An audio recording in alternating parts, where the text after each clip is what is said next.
Hi, I'm Greg Schaefer, and welcome to the virtual CISO Moment Cybersecurity Quick Strike for Monday, May 29th, 2023. We start out today from the Hacker News. Linux routers in Japan are the target of a new Golang remote access Trojan, or RAT, called GobRat.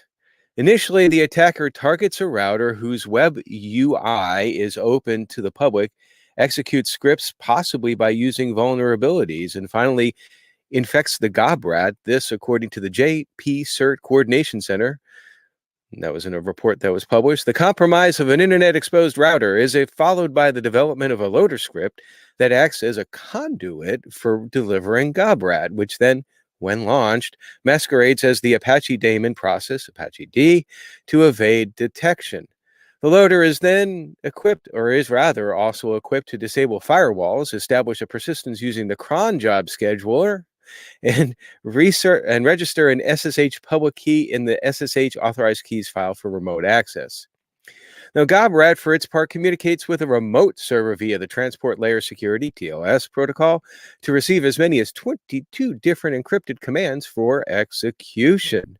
The findings come nearly 3 months after Lumen Black Lotus Labs revealed that business-grade routers have been victimized to spy on victims in Latin America, Europe, and North America using a malware called Hiatusrat.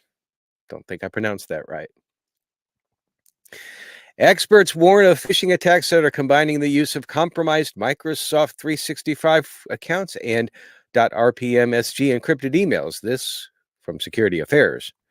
The TrustWave researchers have observed threat actors using encrypted RPMSG attachments via compromised Microsoft 365 accounts in a phishing campaign aimed at stealing Microsoft credentials. Now, the RPMSG files are used to deliver emails with rights managed email object protocol enabled. That's what it stands for.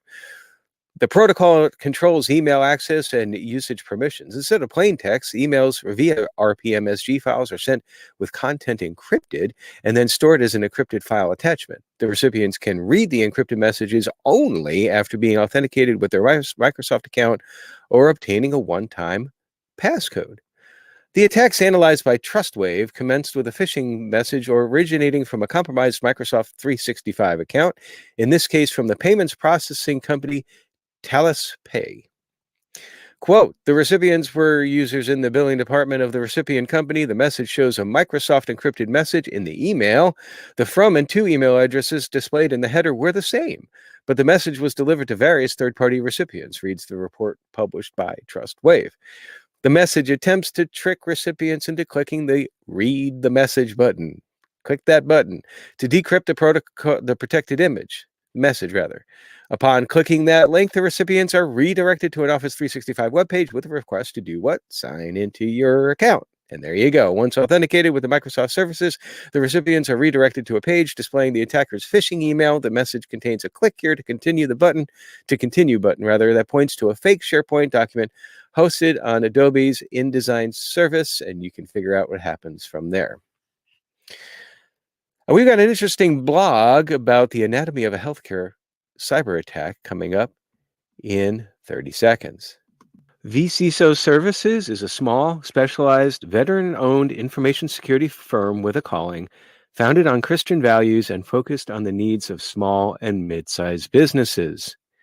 Our passion is to help small and mid-sized businesses gain a fighting chance in an increasingly hostile cybersecurity threat environment by providing executive part-time virtual CISO services, information security risk management services, and CISO advisory services. Check them out at vcisoservices.com. And the link is in the show notes, and of course, please click on it. It does help keep the podcast going. From XM Cyber, an interesting blog on the anatomy of a healthcare cyber attack, 2 true stories. Now, it's no secret that the healthcare industry is a prime target for attackers. According to research from Checkpoint, healthcare organizations worldwide were attacked nearly 1,500 times a week in 2022, a growth of 74% compared with 2021.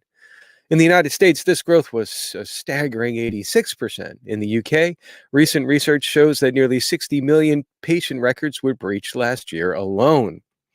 Hospitals and nursing homes, insurance providers, and even small medical practices all are being targeted by threat actors looking to get their hands on lucrative PII or medical data.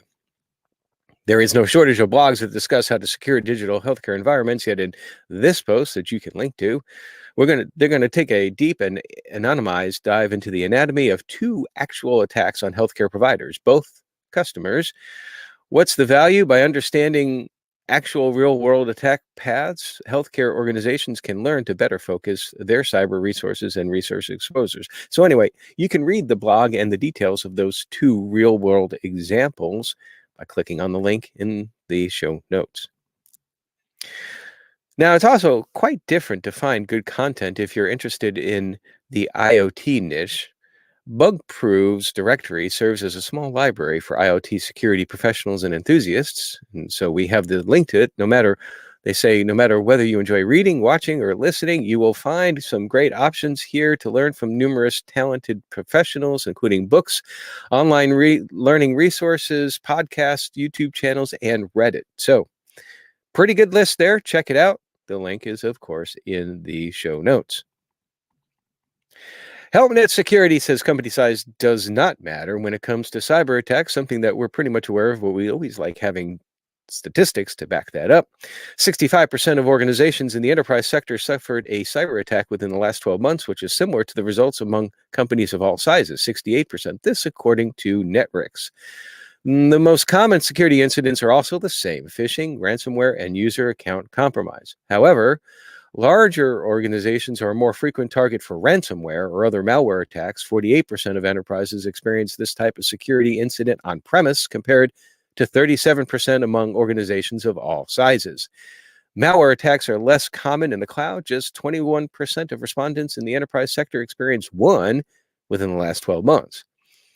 Quote, "It's no surprise that the enterprise sector suffers malware attacks at a higher rate than smaller organizations. After all, ransomware operators want to maximize their profits, so they consider which organizations are most able to pay a ransom to reduce business downtime. And the larger an organization is, the costlier an operational disruption will be." This is according to Dmitry Sotnikov, Vice President of Product Management at Netrix, who goes on to say, quote, "On the other hand, larger organizations have more tools to spot the attack that may stay unnoticed for some SMBs.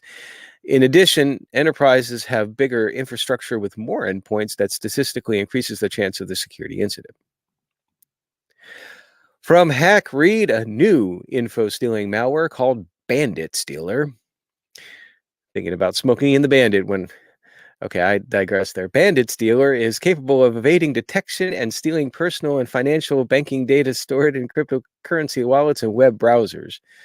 Bandit Stealer is a new information stealer that Trend Micro cybersecurity researchers recently detected. According to their analysts, Bandit Stealer can target cryptocurrency wallets and web browsers and successfully evade detection.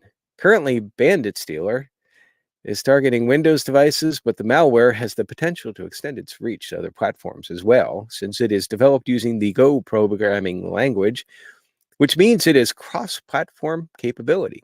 It can check whether it is running in a virtual environment or a sandbox and quickly terminate block list processes to evade detection on the compromised system.